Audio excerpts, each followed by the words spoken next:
Well, hello there, it's Brushed Artist, and I want to share this really neat early American grandfather clock restoration project with you.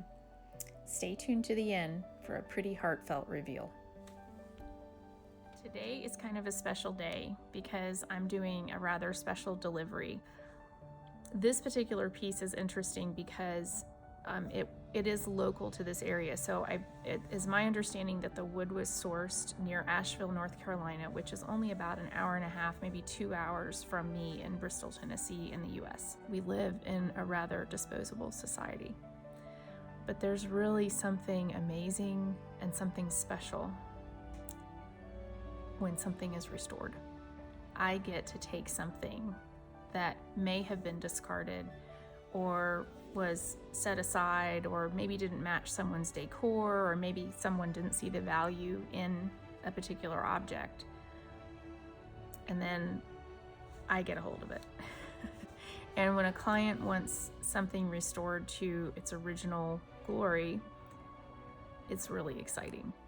His family was messaging with me last week, and one of his sons said,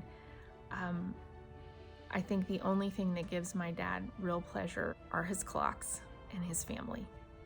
So this is going to be, I'm sure, a very emotional delivery, but also a very special one because we're finally able to return this piece to its rightful place in his collection. I believe he has something like more than 200 or 250 clocks in his home that he maintains regularly. So I can't even imagine how long it would take him to wind most of these. So I'm sure it's a daily task. I just really felt compelled to share a little bit of this with you, share a little bit of me and why I do what I do with you, because I think that a lot of times you see the finished product, but you may not understand why I'm doing it or why does it even matter. But this clock matters. It really does. And I can't wait to share a little bit more. So now that you have a little bit of background on restoration, I thought you'd like to see some of the behind the scenes photos of the clock case itself when it came to me. And you'll actually see here, there's an actual piece of the hand-painted original wood grain that my client found in the base of the clock. And you can see my match on the top of the original.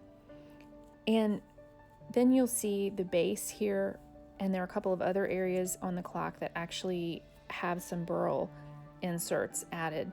And I added these because it was more of a finishing touch and it was kind of the request of the client. And honestly, I'm not sure if it was just the clock that was restored or part of my heart. Just being with my client and seeing his reaction really made this an extremely heartfelt restoration. Thanks so much for watching.